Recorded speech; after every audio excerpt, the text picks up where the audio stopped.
All right, ladies and gentlemen, welcome back to the channel, guys. Today we have a Los Angeles Lakers trade video idea. A tweet came out a couple of days ago from Shams. He said the Mavs, Knicks, Lakers, Hornets have all shown interest in trading for Pacers center Myles Turner. Myles Turner is one of the, if not the best defensive big men in the league. I would say he's definitely one of the best in the entire NBA. And the Indiana Pacers, man, they are absolutely suffering this season. They've been suffering for several consecutive seasons. And it looks like they just want to blow it up and focus on just kind of developing their younger talent and acquiring more younger talent. So we have a Lakers trade here today. It is Myles Turner for DeAndre Jordan, Kendrick Nunn, Talen Horton-Tucker, and then 3 second-round picks. So I genuinely think that this is a legitimate trade that the Lakers, obviously would be interested in, and the Indiana Pacers would be interested in. But before we go any further in this video, guys, if you enjoy it, be sure to hit that like button, hit that subscribe button. We're still out here in Florida, so kind of a new editing scheme going on right now. We'll be back in a couple of days. So Myles Turner this season is averaging 13 points per game, about 7.5 rebounds, and about 3 blocks per game. He is averaging the most in the entire NBA with 3 blocks a game. It is unbelievably impressive. Just last season, he averaged 3.5 blocks per game. So I think when we look at this Los Angeles Lakers team, yeah, they have some Russell Westbrook issues, but realistically, I think honestly of all of their problems on the entire Lakers team, I think Russ is probably the easiest to solve, the easiest to figure out, the easiest to manage. I think the biggest issue is the defense right now. When the Lakers ended up winning their championship a couple of years ago, they had the best defense in the entire NBA, and it's so streaky right now. It's so inconsistent, and some of their guys that they thought were going to have impacts on the defensive end are just not doing it. And I'm thinking of you specifically, DeAndre Jordan. Like, that man literally offers me zero things on this Lakers team. Zero things on this Lakers team.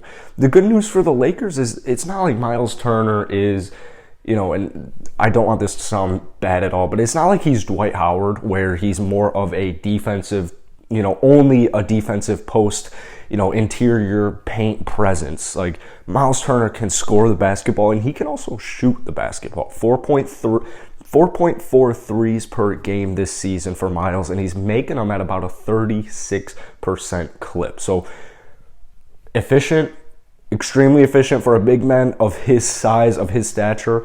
Also has a field goal percentage of 52%. So I'm looking at this trade and I'm thinking, why the hell not from the Lakers side? So let's look at it from the Pacers standpoint. This is gonna be tough for them because I would imagine the Pacers, they're not going to get the value back on all of the players they're looking to trade. Like, they're not getting as much value as they would have a couple of years ago, maybe even last year. Myles Turner, he's on a pretty team-friendly contract, but at the end of the day, the Pacers, they don't have any need for him at this point. Like, they need to just go full rebuild, focus on developing and acquiring young talent. And so I know Pacers fans, they might see no first-round pick attached to this. Well, here's the bottom line. Kendrick Nunn, 40% three-point shooter, 15-point per game scorer. I think Kendrick Nunn is one of the most underrated guards in the entire NBA at this current moment, just because, first off, he's been injured all season. But Frank Vogel's very high on him. The Lakers are very high on him. There's a reason that he was picked up for the Lakers.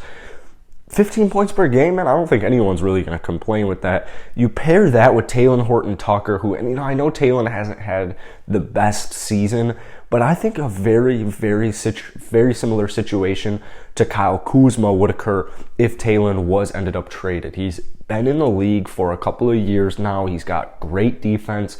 Doesn't really have a three-point shot. Definitely doesn't have a consistent three-point shot. He's not afraid of shooting the basketball. He's not afraid of shooting the long ball. He's extremely long, and I think he's just a very intriguing prospect. And to be honest with you guys, I think he just gets so kind of like, not flamed or ridiculed, but almost flamed and almost ridiculed because he's just on the Lakers. He's just on a team with LeBron James, and LeBron James is one of the most if not the most hated NBA player. You know, it's like a love-hate relationship for a lot of fans. Obviously, when LeBron is retired, all of LeBron's haters will be like, yeah, they'll be telling their kids, yeah, I watched LeBron James play. Yeah, it was awesome. You know, I saw it all.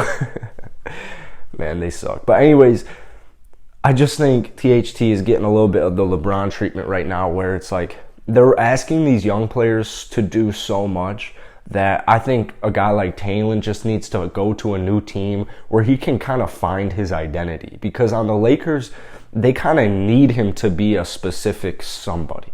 They kind of need him to be a three-point shooter. They need him to be like a 3-and-D type of wing who can guard several different positions. Well, if he goes to a team like Indiana, and if they clear house and they're trying to tank, you can just give the damn ball to THT. You can just give him 35 minutes a night. You can really see what Taylor's potential looks like, because I think it's very, very bright.